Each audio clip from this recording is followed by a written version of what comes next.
매일경제TV 조간 헤드라인입니다. 미세먼지 등 대기오염 물질에 대한 한중일 첫 공동연구 결과가 공개됐는데 미세먼지에 대한 한중 간의 온도차가 다시 한번 확인됐습니다. 유통업체들은 간편결제, 소비자 고객 데이터를 확보하기 위해 자기들만의 간편결제 방식인 페이를 내세우고 있습니다. 조원태 한진그룹 회장이 항공산업에 주력하면서 이익이 나지 않는 사업에 대해서는 구조조정에 나서겠다는 계획을 밝혔습니다. 디즈니 애니메이션 겨울왕국2가 21일 오늘 개봉하는 가운데 유통업계가 벌써부터 들썩이고 있습니다. SK하이닉스가 현금 흐름이 적자인 만큼 2019년 사업 연도에 대한 배당은 전년보다 감소할 전망입니다.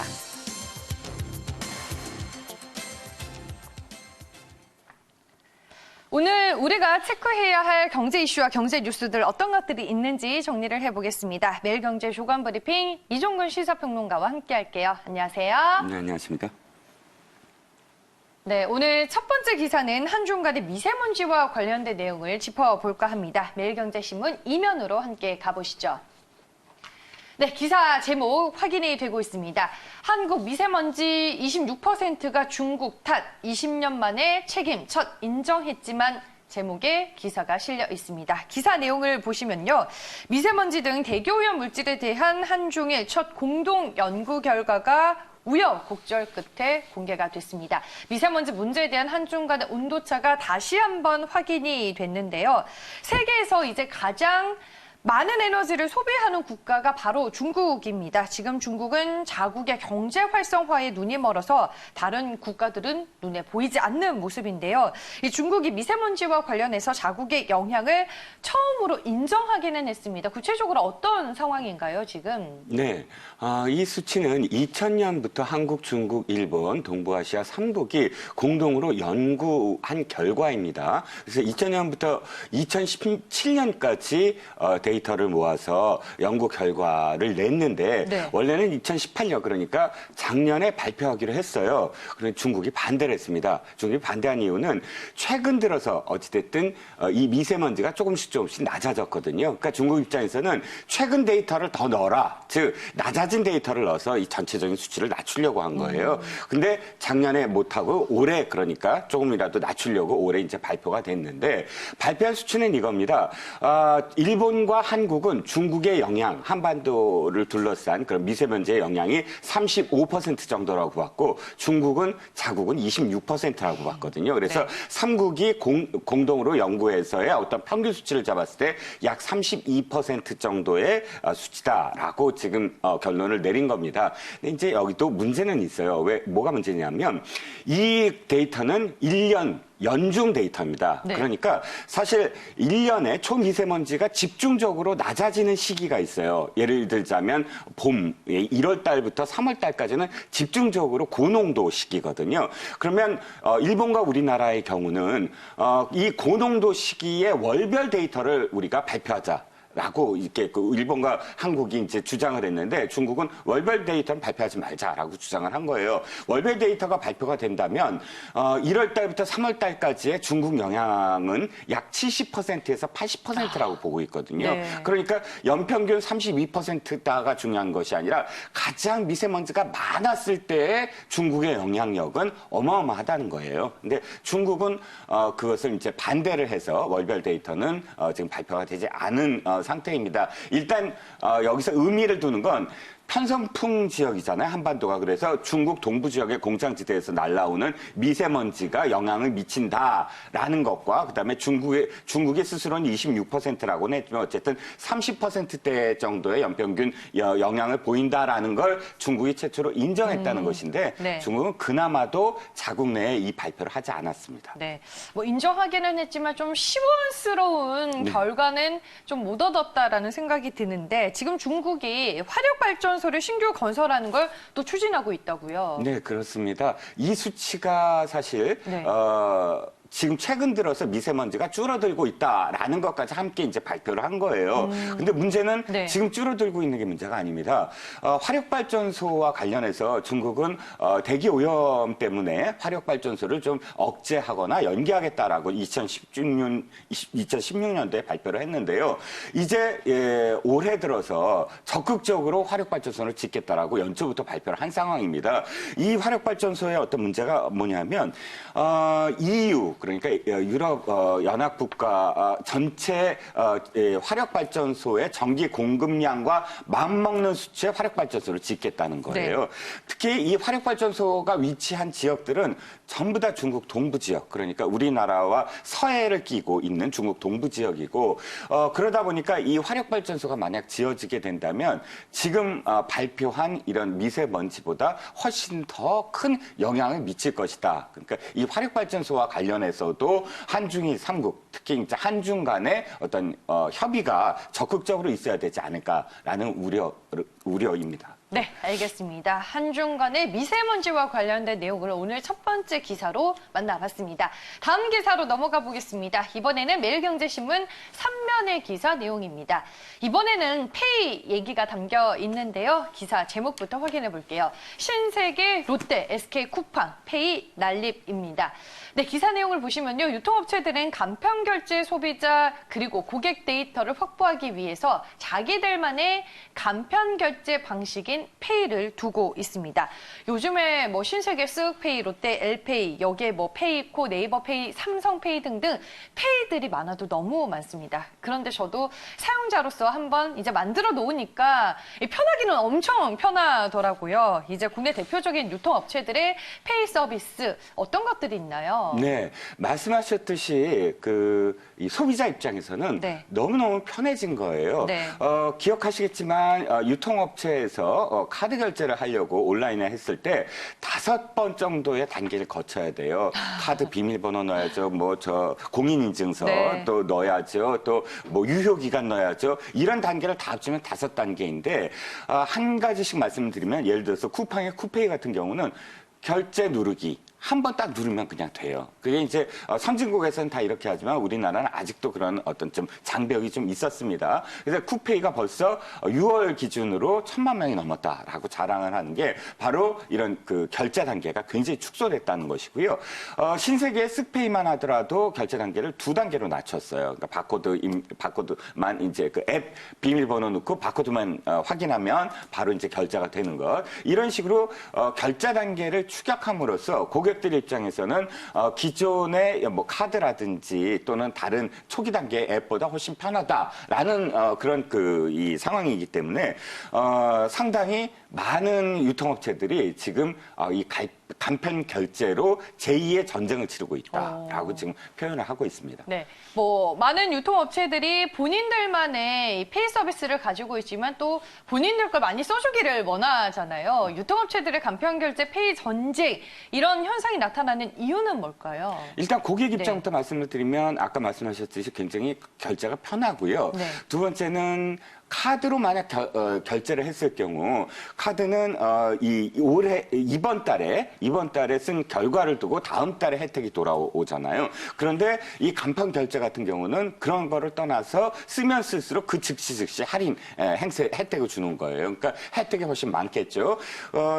유통업체들 입장에서는 기존 제휴하는 어떤 카드사들이 사실 고객들의 정보를 다 갖고 있는 것인데 간편 결제를 직접 함으로써 고객들이 직접적으로 정보를 받을 수가 있어요. 지금은 빅데이터 시대 아니겠습니까? 네. 고객들의 정보를 받아서 고객들에게 각각의 맞춤형 그런 마케팅을 할 수 있다라는 장점이 있거든요. 그렇기 때문에 지금 유통업체들끼리의 첫 번째 전쟁은 새벽 배송이잖아요. 네. 신선 배송, 새벽 배송 전쟁이 지금 아직도 한창인데 이제 간편 결제 전쟁은 2라운드라고 볼 수가 있지만 궁극적으로 간편 결제 전쟁에서 이기는 자가 최종적으로 유통왕이 될 것이다. 이렇게 표현을 하고 있습니다. 네. 그렇기 때문에 지금 불이 붙은 이 전쟁은 앞으로 더욱더 치열해질 것이다. 라고 다들 표현하고 있습니다. 유통업체들이 이렇게 페이에 사활을 걸고 있는 뚜렷한 이유가 있었네요. 네, 매일경제 조간브리핑 세 번째 기사 만나보겠습니다.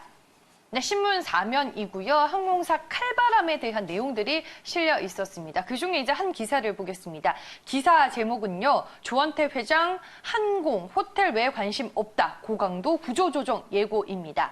기사 내용 정리를 해볼게요. 이 조원태 한진그룹 회장이 항공산업에 주력하면서 이익이 나지 않는 사업에 대해서는 구조조정에 나서겠다라는 계획을 밝혔습니다. 대한항공을 중심으로 이 항공운송과 관련해서 기존 사업을 잘 하고 싶다는 뜻이자 돈이 안 되는 사업은 언제든지 버릴 수도 있다라는 뜻인 것 같은데요. 이 조원태 회장이 뉴욕에서 열린 이 간담회에서 어떤 발언들을 했는지 그 안에서 우리가 핵심적으로 볼 만한 부분은 어떤 것들이 있을까요? 네, 일단 조원태 회장이 미국에 간 이유는 코리아 소사이어티라는 단체가 조원태 회장의 부친 작고한 조양호 회장에게 한미 관계에 공헌한 공로를 인정을 해서 그 상을 대신 수상하려고 이제 미국 워싱턴으로 갔습니다. 그 길에 워싱턴 주재, 그러니까 미국 주재 한국 특파원들과 만났는데요.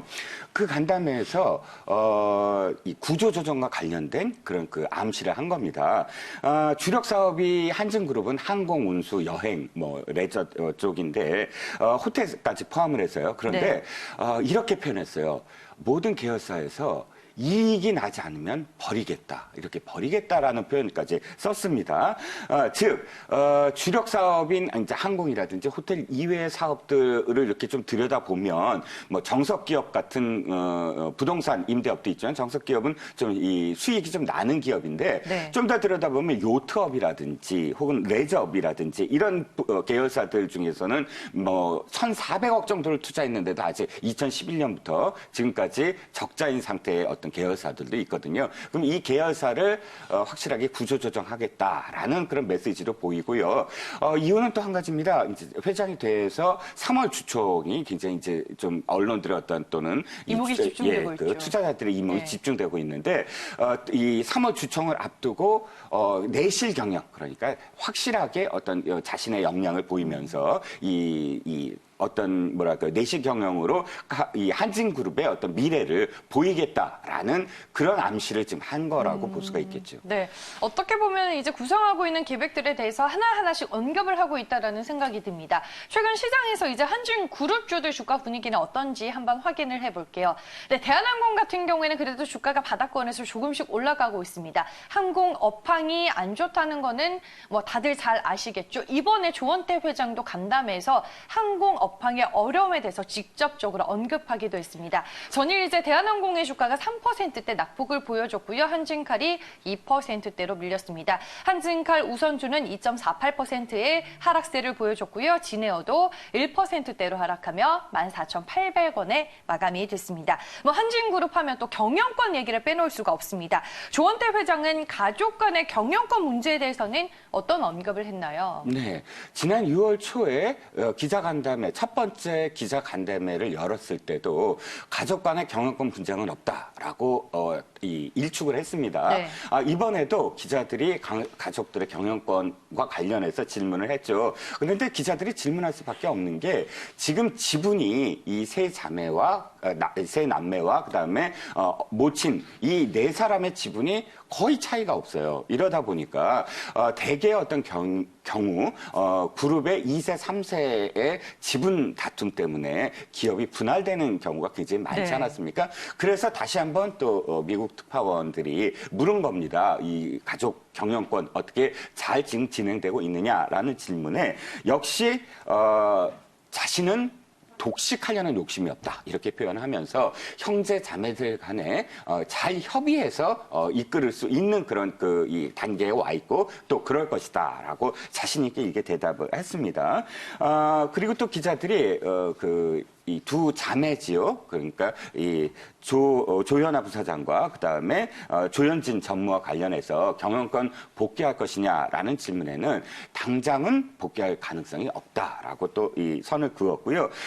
또 한 가지 이제 물컵이라든지 혹은 땅콩 갑질과 관련해서는 이제 신뢰받는 기업으로 거듭나겠다라고 거듭 기자들한테 밝혔습니다. 네, 알겠습니다. 조원태 회장의 발언과 함께 한진그룹의 얘기를 저희가 살펴봤습니다. 다음은 이제 오늘 핫 이슈 중에 하나인 겨울 왕국 2 얘기를 해볼까 합니다. 오늘 드디어 이제 겨울 왕국 2가 개봉을 하는데요. 정말 많은 분들이 기다리고 있습니다. 오늘 매일경제신문에도 실렸습니다. 제목 보시면요. 엘사, 안나, 대볼과 겨울 왕국 패션도 흥행입니다. 디즈니 애니메이션 겨울 왕국 2가 21일, 즉 오늘 개봉하는 가운데 유통업계가 벌써부터 들썩이고 있습니다.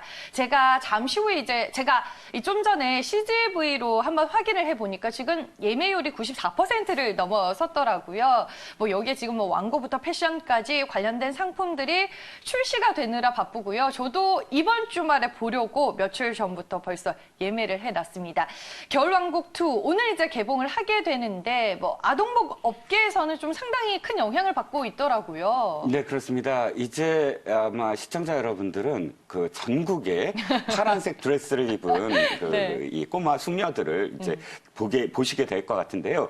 자, 그야말로 겨울왕국 신드롬, 그러니까 엘사 신드롬이라고 표현되는 신드롬이 4년 만에, 5년 만에 다시 재현될 것이냐에 이제 이목이 집중되고 있습니다. 아동복 시장이 들썩이는 건 이미 2014년도에 어마어마한 그런 이 폭발적인 수요가 일었었거든요. 자, 그래서 디즈니사와 오랫동안 협업을 해온 이랜드죠. 이랜드 그룹, 이랜드 리테일에서 9개 아동복 브랜드의 총 61종의 컬렉션을 준비했고요. 이 1차 물량을 확보를 했는데 70억 원가량의 물량을 확보를 했다는 겁니다. 이 물량은 2014년도 겨울왕국 때에 약 한 7배가 넘는, 15배가 넘는 그런 그 물량을 확보를 했습니다. 그런데요, 이 물량 중에 40%가 어저께까지 이미 판매가 예약이 됐다는 거예요. 네. 그러니까 업계에서는 이렇게 얘기합니다. 오늘 10%포인트가 더 판매가 될 것이다. 즉 50%가 오늘까지 이제 판매가 될 것이다라고 이제 얘기를 하고 있고요. 혹시 앵커님께서는 네. 엘사나 안나를 좋아하세요? 저 혹시 그 눈사람 울라프를 좋아하시지 않나요? 네, 저는 울라프를 좋아하죠. 예, 제 별명이 네. 올라프인데요. 네.